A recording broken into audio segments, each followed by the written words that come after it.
Welcome to Exploring the Metaverse, where we explore the depths of computer technology, all things AI, virtual, augmented reality, and how this applies to each of us, and much, much more. So, is got fantastic topics that Tio has particularly spent a great amount of time putting together for us. The first human patient to receive a Neuralink brain implant. We're going to talk all about that. I'm looking forward to that one. NVIDIA. Now, this one, it frightens me to my core. They have announced a collaboration with Hippocratic AI on Monday, a healthcare company. They're going to offer generative artificial intelligence nurses for $9 an hour. That cuts deep. And finally, the other big topic for today is the Department of Justice bringing a major landmark antitrust case against Apple. Tio, you are hitting on the big, juicy topics of the world.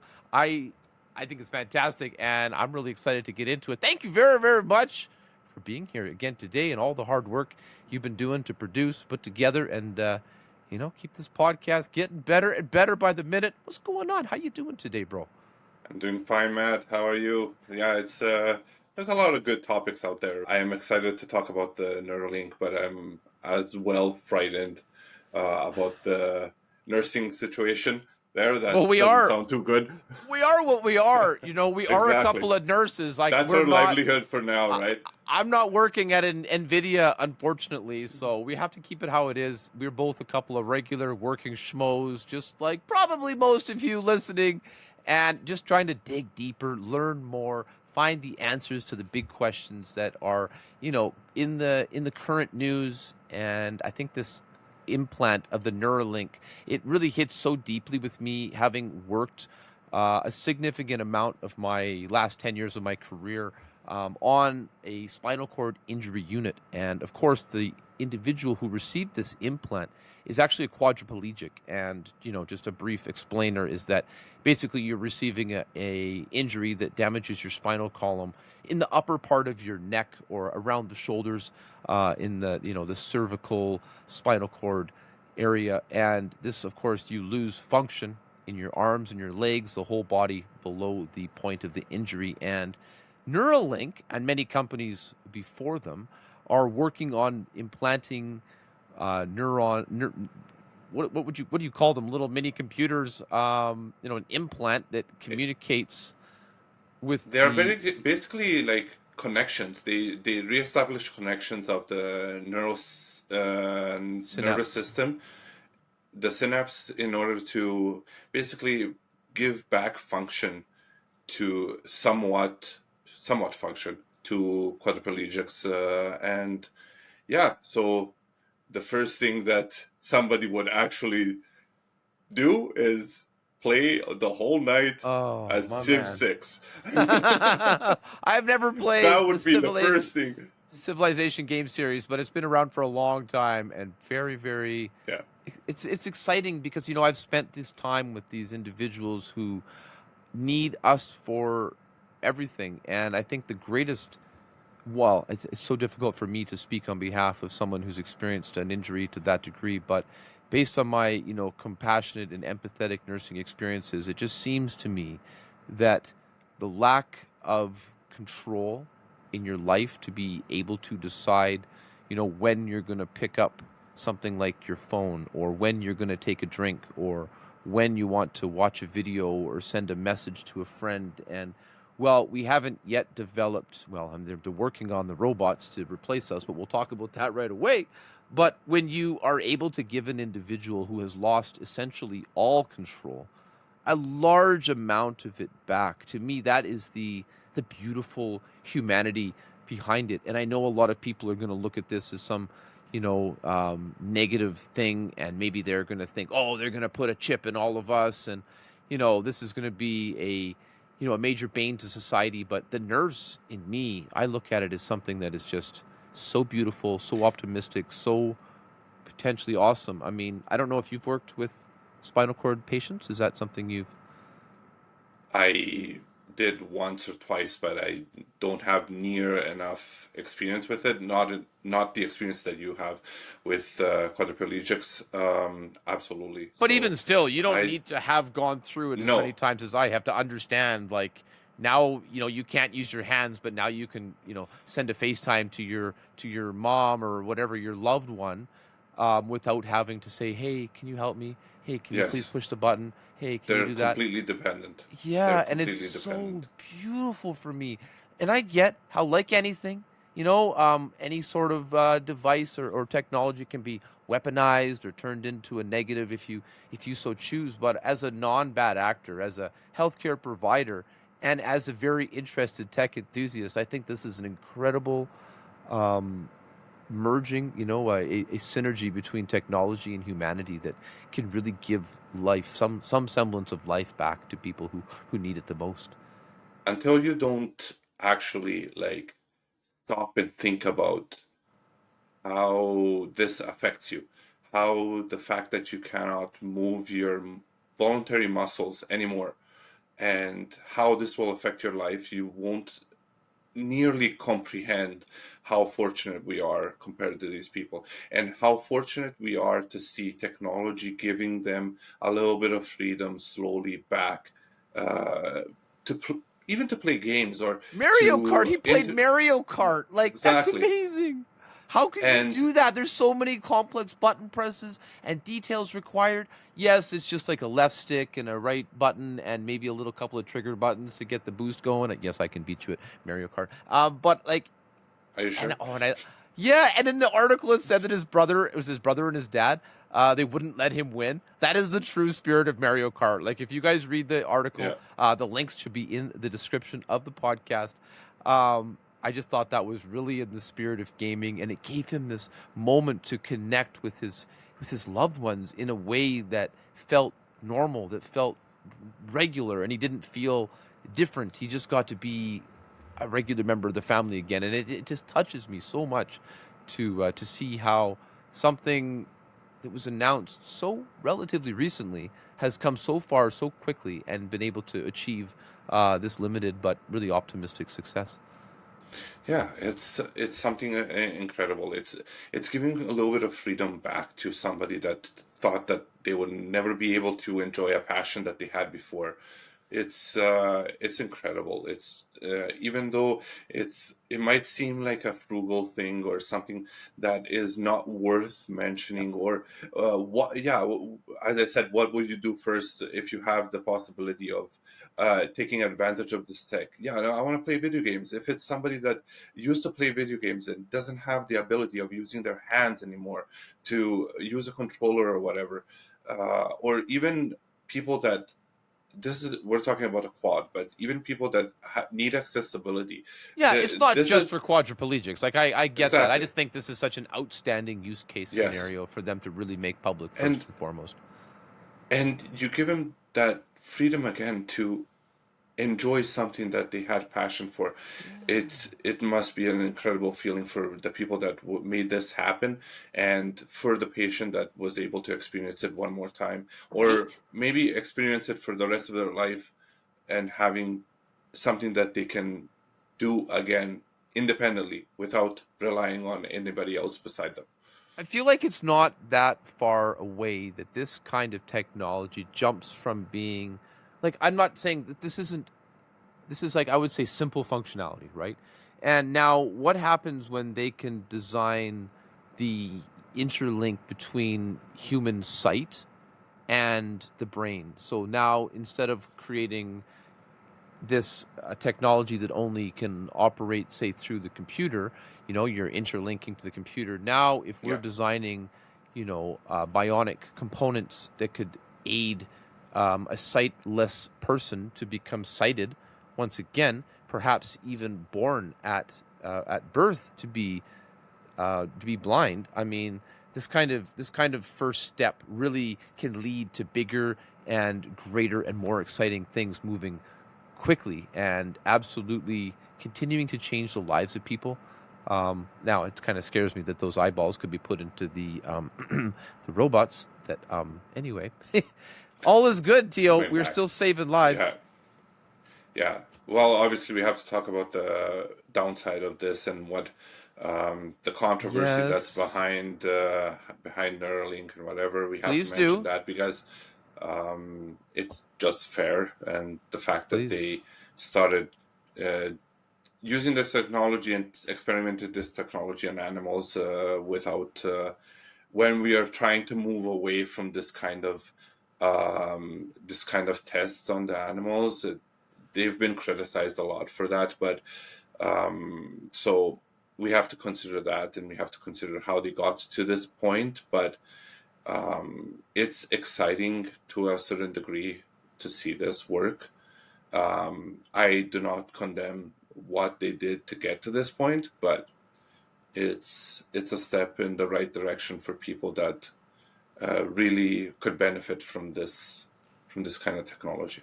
That's a very, very good point, and honestly, something I hadn't really given much consideration to. And I would hope, I mean, I have no idea in any way what they're really up to. I would hope that they've considered these moral and ethical implications in a manner that is respectful and detailed and at the forefront of their processes and policies and procedures and how they're conducting this business, because I do believe they see it as a future business. I do believe that this is a company that's built um, for the future. It's built to move humanity forward, and I do absolutely not condone the testing and frivolous mistreatment of animals for the sake of human advancement.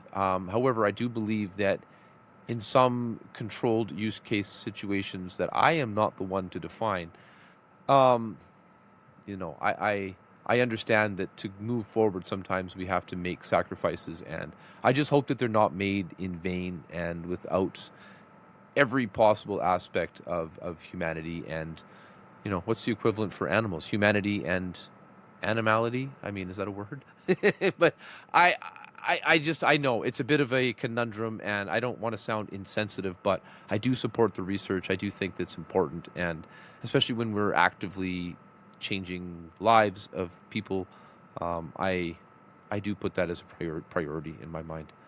We can only hope that the controversies and the things that have been mentioned against them are not as bad as they are Like, being I don't want to be made. too Yeah, critical, exactly, but they could definitely, exactly. it's tough. It's tough because you know how There's more cutthroat. details in the article about it. I don't want to talk about too much about that because it kind of deflates a little bit the air between our conversation here.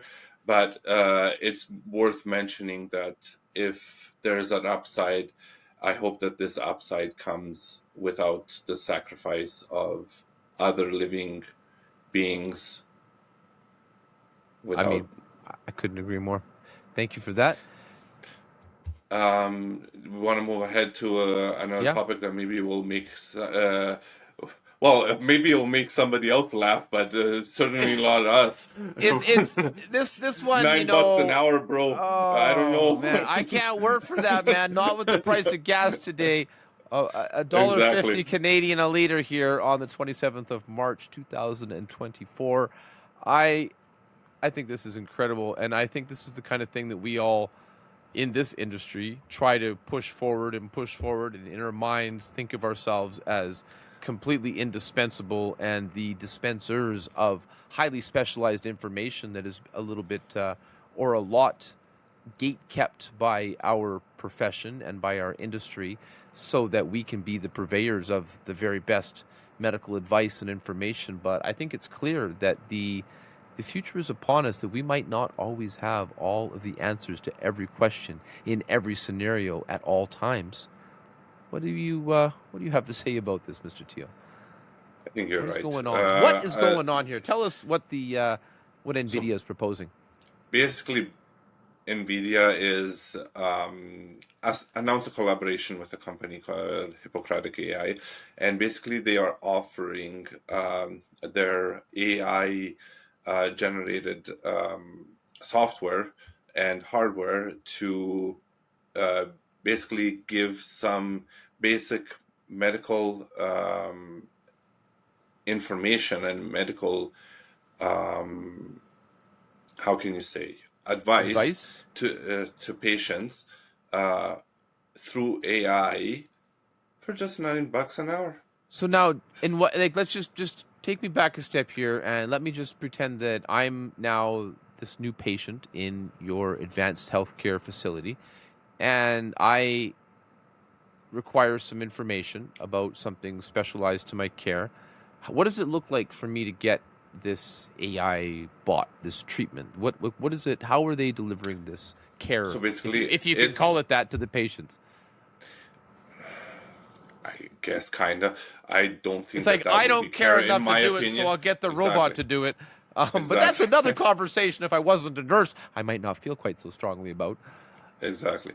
Well, it's just basically same thing that we are doing with, as we mentioned in a previous episode. We submit a question uh, to the AI, to Copilot or whatever it is, under the form ChatGPT. of a sentence, Chat GPT, yeah, under the form of a sentence. But in this case, it would be medically related. So maybe my physician asked me, told me that I need some kind of procedure done, a screening or of some sort, so like a colonoscopy screening or something like that. And I am not sure of what this procedure entails. How So do I prepare I'm for it? What can I exactly. expect? Like, what Physician might come has of it 2 minutes afterwards? to tell you this is what you're gonna do. See ya. You usually go to your nurse and you ask your nurse, Yeah, "Hey, what am education I is a do huge part of what we exactly?" do. And this is where this project comes in. You can ask the question, "Hey, what is this? What is this colonoscopy screening? Why is it used? How will it be performed? What are the downsides of it? What are the side effects? How do I prepare for it?" And this is all questions that me and you, get on a daily And basis to give I some education. value that time, but I have to say it does take a good amount of our time to dispense information. But at what point is that loss of a therapeutic relationship between a human and another human more like, at what point is it more valuable for the person to just get everything perfectly without a human touch? You brought in before the expertise of the quads and working with them, the quadriplegics. I'll bring in my expertise as working with geriatrics. I am pretty sure that if you ask a person in the geriatric population to interact with an AI and ask them how they would be doing a procedure or whatever, they wouldn't be very happy But to here's get my their question answers on from that. a computer. What if it looks so real that they don't actually know that it's an AI? Like, morally and ethically, I believe we have the obligation to disclose that information, but depending on the cognitive awareness of that individual, the vastly rapidly advancing, um, you know, video generative technology, it won't be long before your doctor will be capable of creating an avatar of themselves that is almost indistinguishable. But do you think that an AI will come up with a joke to break the ice between you and Yeah, your patient? You really think that we'll absolutely. get to In that fact, point that it's, yeah, they definitely can. yeah, I don't know. I think that the human interaction in certain in this case is very extremely important. I don't think that we can go ahead and just ask, especially I told you in the geriatric population, to rely getting information from an AI, and even you explain them what an AI is, they're already not happy sometimes of interacting with certain nurses because they don't have that human approach, and they don't Yeah, like, yeah, you work in geriatrics too. You yeah, float around the whole yeah. hospital, so you know how it is. They how many times did you hear them complain about certain nurses over others because they don't have that human interaction, or they don't take their extra minute to talk to them and whatever? I don't think that AI can provide that to them. Oh, the adaptive tone capacity to change personality. It can go from an Australian woman to a British gentleman to any different language possible in multiple tones, direct communication, compassionate and slow. The approach, I think, that to me, I don't think it will be very long before the AI will be very, very good at detecting if you're sad, if you're happy, your body language, in what manner to approach you, to sort of test the waters. Hi, Brian. How are you today? Oh, I see that you're having a little bit of a difficult time. Is this not a good time to talk? Perhaps we could chat later. I could see it being very interpretive and very capable of reacting and acting nearly perfectly in most straightforward circumstances. So you say that they're going to be able, like, to create an AI that will complement our service or take over our service? There's some very dexterous activities that we do with our hands that I do believe require a human touch for many, multiple more years to come. As far as dispensing advice and talking about the particulars of administering medication safely, I don't think that's too big of a deal in the broad scheme of things. I think that would be very assistive, very helpful to say, okay, Helen, excuse me if your name is Helen, just a random name that came to mind. You're going to be having a procedure tomorrow. I've brought you Bob, the AI bot, and Bob's going to talk to you now while I go off and care for another patient. So, any questions, you can talk to Bob in real time. Everything is confidential. All the standard laws and rules apply.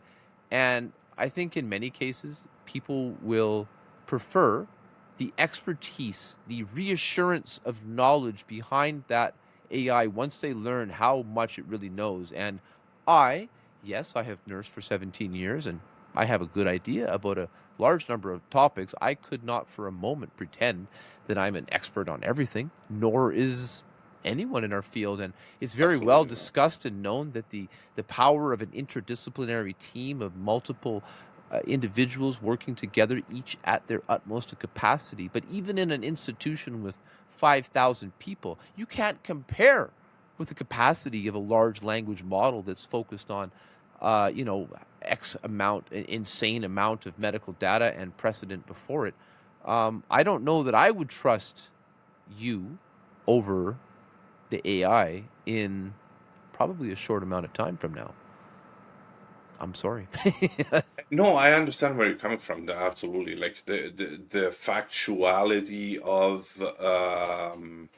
of the AI giving information to a patient is absolutely Once they get it and right, there's because no discussion ChatGPT with can't it do two plus because two.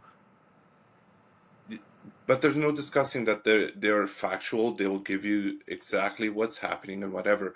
But again, if you had that experience on yourself or you experienced it before with another patient, the AI won't be able to tell you their experience. The answer Oh, will but be why not? When standardized. hundreds of millions of scenarios and case information has all been trained on it, and it's lived 1,000 lives, 1,000,000 lives to be able to tell you. And of course, we know that it's never gone through those things in reality, but the amount of perspective that it can be just taught.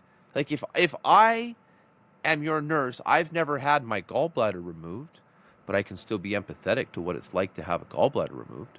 I can still feel bad for, like, That's the not key bad. I don't feel word, bad. empathetic. Do you think Well, that AI will be empathetic? that's a very, very, very good point, and I certainly give you that. In that, that I think will be the linchpin, that sort of emotional AI engine, if you will, that might take the very longest to train and to model. Um, and of course, the empathy will never be 100% real, but does it have to be?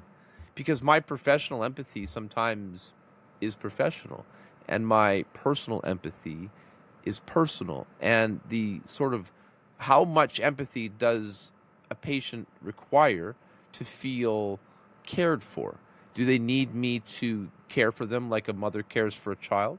Or do I just need to meet a certain set of professional criteria that is meeting them at their level? And I think these are the kind of questions and scenarios that over the course of the next couple of decades are going to be worked into clinical nurse educator care routines. And I think we're going to see a lot of technology. A lot of these assistive devices are going to continue to roll out because just like Amazon at the factory building robots to do mundane tasks that humans are not necessarily as happy to do, repetitive chores. And just Is like it happy or is it efficient?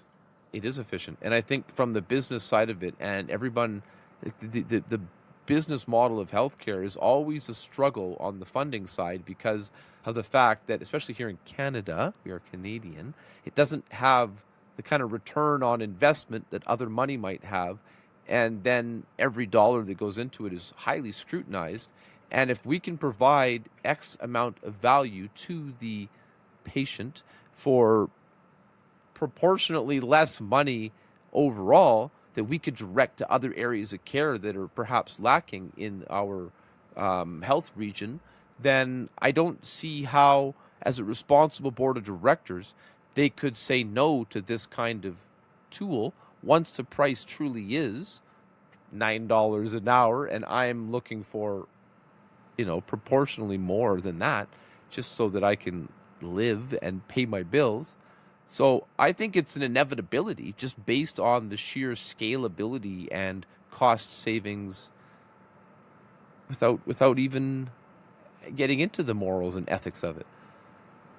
Yeah, I understand. I understand, and I see, don't get me wrong, I see the value in this, and I understand where you're coming from because how many times we have had to explain something multiple times to a patient because we're giving education and we're giving education on the same topic over and over again. And I totally get it. I totally understand where you're coming from.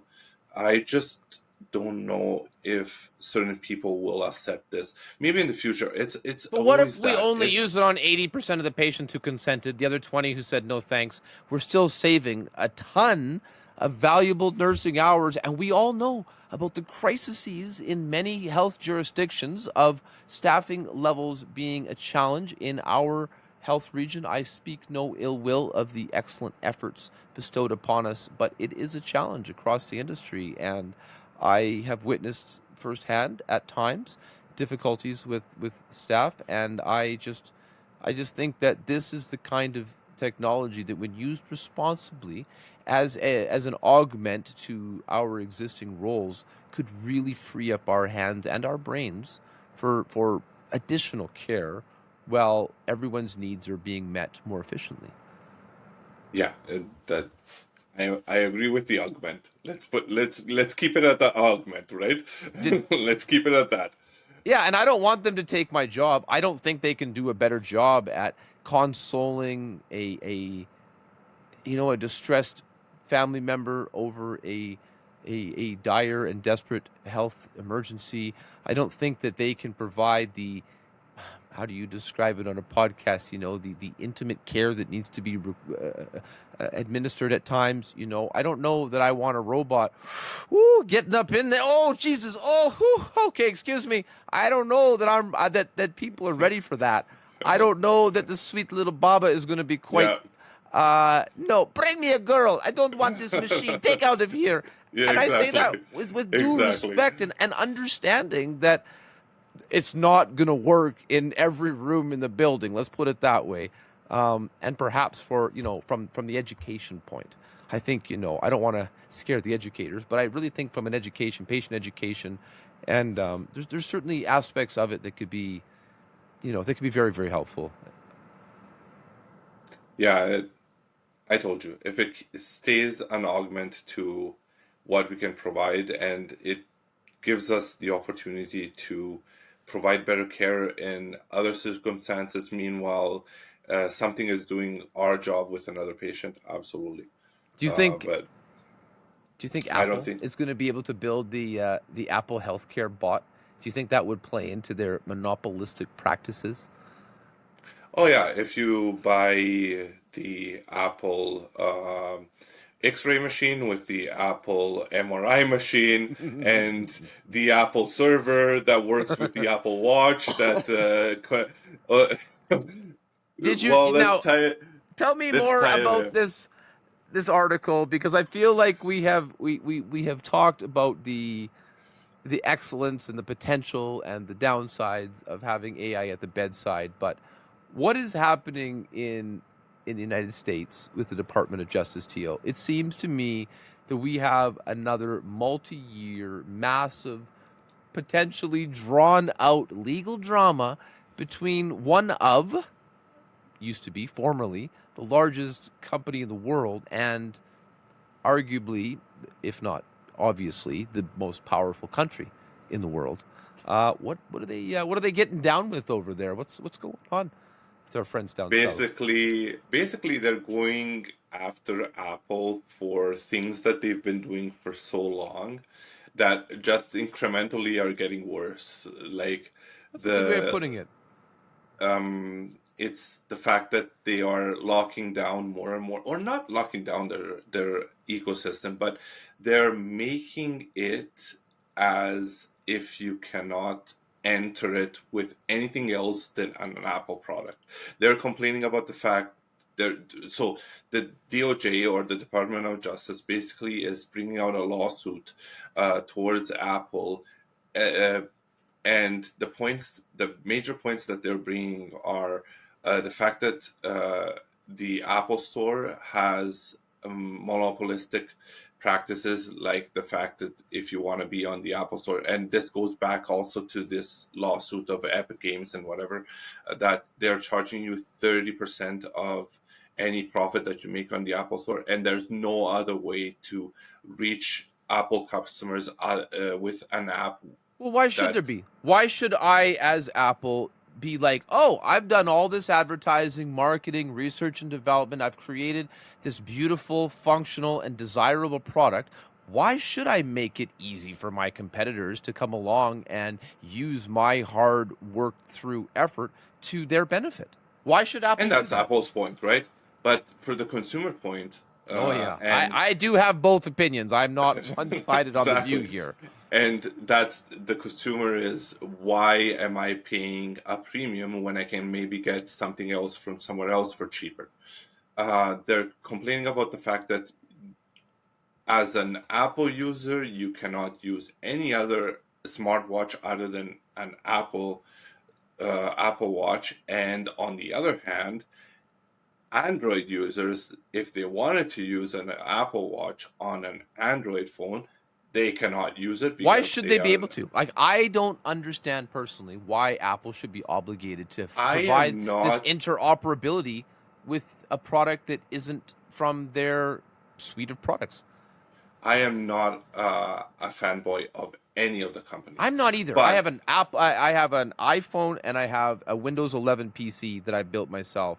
I don't choose any other Apple products besides their phone. I have an iPad for my game. Um, so I definitely see it from both sides. I'm just trying to play the kind of no, the a devil's advocate, right? yeah. And I understand that, and but I'm gonna give you my opinion. If I, as much as I don't like their practices or don't like their all of their products, I can appreciate what they do. And if I consider, for example, that maybe the Apple Watch is the best smartwatch in the business, it's the best app, it's the best smartwatch that I can buy at the moment, and I want to use it as an Android user. I'll never have an iPhone, but I want to use an Apple Watch. I cannot use it. Well, I could use it. The If you're an functionality Android would user, be, why would you want it? Like, if I don't understand, because like, then I can appreciate the product. I can appreciate the tech that well, they but if have you in buy it. a Samsung phone, clearly you don't appreciate their products. I mean, Well, I can appreciate that product. I don't have to appreciate their whole ecosystem. That's fair. the point, right? Yes, and I'm the same way. I like to pick and choose a little bit as well, so that we have some degree of choice. But they're not allowing it. That's the other point of contention. They're not allowing people to be able to pick and choose which product they can use in which ecosystem or which system they want to use it with. Yeah, So that's the other I point did of own an contention. Apple Watch for about a month. I don't like wearing watches in general. It wasn't really a knock at the product, but I did notice that if I did not own an iPhone, I wouldn't even be able to go through the initial setup of the device. I wouldn't Yeah, even be able to do really much of anything with it. And, I definitely see how that is frustrating for people that aren't using their products. But then I look at Apple in the position that they're in now and the amount of success that they've had as a company. how revered they are in the markets, how many billions of dollars people have made off of the backs of their company in the markets, and would they have really been able to achieve the levels of success, the notoriety, and the popularity that they have if they weren't looking out for their own interests instead of allocating research and development and development time into making sure that everyone else's products are going to work with theirs. No, they probably wouldn't. I can assure you that they wouldn't have. But on the other hand, we are customers, okay? And if I have a CEO of a company that comes to me, or not to me, air Oh yeah, quotes, but it go average like consumer Joe. they question why somebody cannot use properly their text messaging or whatever, and the answer from the CEO is it's because you're not buying our products. You should be buying all of our Buy your products. mom an iPhone. That's exactly the point. What is this? Like, That's are promoting you your saying own that I'm brand and not trying to say that the competition is good enough to meet the standards that you have set. that's that is from the CEO of Apple, but as He has to me, lead as by not a example. big If fan, he's not the greatest salesman, how can he expect the rest of the company to stand strong and proud behind their product? yeah, but for me, that I'm not an Apple fanboy or whatever you want to call it, And I'm not shill or either. I'm whatever. really not. Uh, no, I understand that you're doing because if it was be only me talking here, there wouldn't be balance here No, at and I, all. I just want to provide that But opposite side of the argument because as the customer, I think it's a bunch of bullshit. Okay, excuse yeah, my language, but honestly, I think that they are losing. I don't know. They're sort of losing the hearts of half the entire potential customer base out there. And if they sort of gave a dog a bone, that somebody who wants to buy that Apple Watch could just buy it and enjoy it, and that was that. I don't see or why they couldn't have AirPods. a. Oh yeah, well yeah, I love my AirPods. I always have them within reach. I forgot about that Yeah, product, but they're I wonderful. can't use them. I can appreciate the AirPods. I can appreciate that they're top notch in sound quality and best Oh, the ANC, spatial the eyes. noise canceling is so good. Exactly. But I can't. I can. Well, I can use them, but I cannot update them. I'll never be able to get feature Well, can't you updates. I'll just use never. iTunes on the computer? No, you need an Apple product That is a in product. order to update the firmware on your AirPods. If I'm using them as an Android user. Yeah, I see how, they've really pushed the envelope of what was acceptable. It's one thing to sort of, make the products interoperable, but I think it's the point is that it's getting to the point where it's really, It anti-consumer it's their unless that excuse. consumer wants to play by their rules. It's their excuse. They say that there's technical incompatibilities or technical difficulties that they have that they're not Well, it's going to able to cost them more bring money. It's going to change the security structure of an app to an their Android software. phone to update the firmware for your AirPods. Is that gonna really? Oh no, I think they don't. I don't think they should bring it to an Android phone at all. I think they should bring it to a desktop app, and I don't think that they should pander to other companies' need to have their software. Because if Samsung really thinks that they're that much of a threat, they should do a better job in their headphone market, and they should compete a little more strongly, produce a better product for less money, and force Apple to continue to innovate. Well, that's the problem. I can assure you. I just switched from a Google phone, from a Pixel, to a Samsung phone, and I was telling my mother, or I was texting my brother. I said, you know what? Like, Android is a Google project. Mhm. Android is born under Google, and they are the ones that release it every year. And every other company that uses Android grabs it from Google and does their own thing. Samsung has done a better thing, and it is giving out a better product and a better Android experience than Google on this Are phone. we holding our phones up now?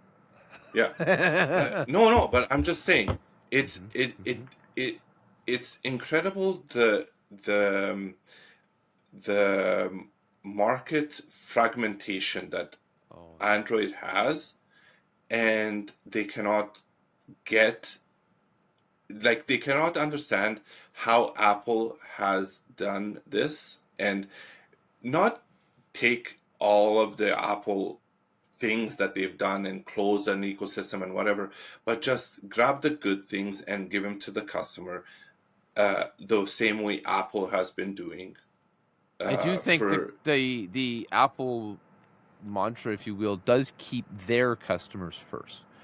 And I think it's just that they don't really reach out to people who don't choose them.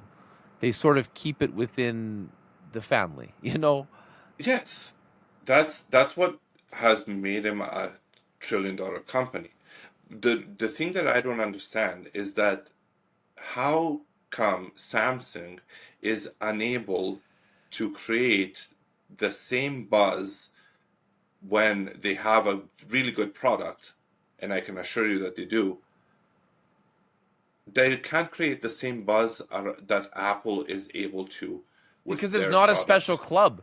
Because it's just like sort of like they don't have an aura of excellence. They don't have the sort of perceived notion of increased quality of being a purchasing owner of something amazing, and the marketing focuses on the customer experience. It focuses on using the product, and it doesn't. And I think that the sort of the Android Samsung side, if you will, they always talk about the specifications, this many kilohertz and this many megabytes, and the average person, they don't care. They don't know what that even means. They don't really care. They just know that, it took me 3 tries to pair my Beats headphones, but my AirPods work just perfectly every time.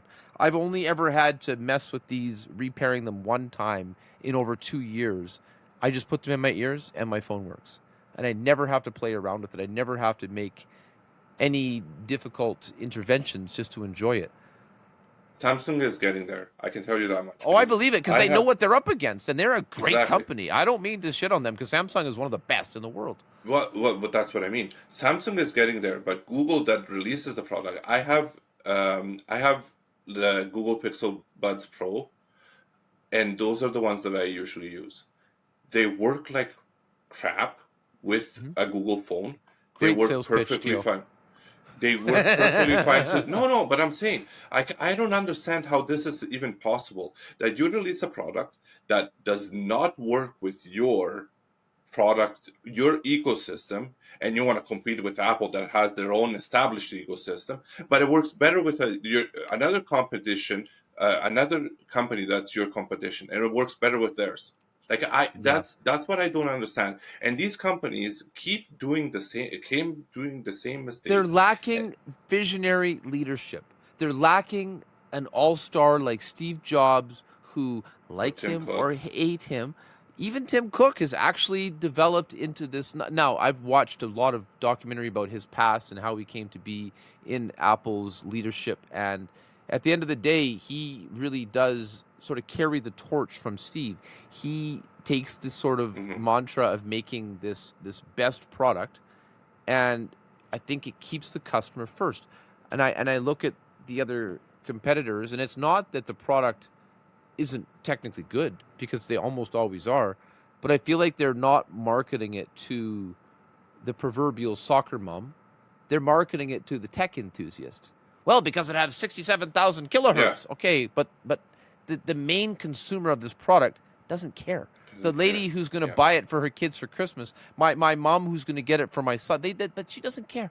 All she wants to know is how much and which one do I buy?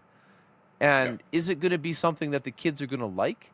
Are the kids at school going to be, oh, cool, you got the new one, like yeah. that is, I think, missing in the approach from Google and Samsung, especially. So let's see if Yeah, what will the happen will happen. DOJ will throw a bone to the Android community in I this think so. sense, I think they will. and see if uh, like penetrating a little bit that shell, that aura that Apple has created around themselves with this lawsuit, and let's see if they will be able to benefit from this, because the DOJ might just find them and restrict a Apple little bit gives their them 300 billion and moves on with the day.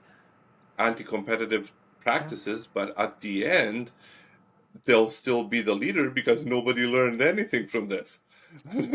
And, that's just the thing that us regular folks, we have to sit back and try to find out what's going to happen because at the end of the day, they have the money, they have the power, and we are but humble consumers of these great monolithic corporations. And for better or worse, they provide interest and intrigue for a couple of knuckleheads like yourself and I.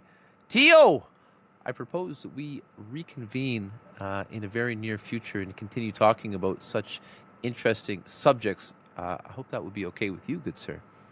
Absolutely, I love talking about these little bit lighter topics compared to the other ones that sometimes are gloom and gloom, like the previous episode that we had. Like this is a little bit more fun. It's a little bit less stressful, Well, stress and free. that's Let's say. why I like the idea of starting a podcast years ago. Well, at least a year and 2 years ago. It's that there's always something new. Every day Hmm. there's new things happening in the world. There's interesting things. And I can't follow every industry. I can't be on top of all the hot topics of everything. But I find that when you focus in on one subject and, these sort of the branching subjects related to it, but you keep Hmm. the focus, that it allows you to really get a continuity of knowledge and allows you to become very aware of what's happening at the forefront of it happening instead of finding out well, you got your Samsung phone with your ultra zoom, and my iPhone will pick up in 4 or 5 years. It's having the podcast is like having the new tech every Yeah, day. And yeah, it's a pleasure. I appreciate you. Thank you for taking the time to chat today. Hopefully, we can do it again very, very soon. always a pleasure, Matt. It's always fun to be here with you and ramble about our Yeah. visions of how these companies will eventually treat us as fair customers here sooner or later. I highly doubt they're going to be fair about it, but we will see. Guys, thank you very, very much for listening to this episode of Exploring the Metaverse. Please don't hesitate to hit up that comment section or leave a review on your favorite podcast platform. We'd love if you'd email us directly, exploringthemetaverse@gmail.com. That's in the link in down below. So thanks again. Have a beautiful rest of your day. We appreciate you, and we'll catch you next time.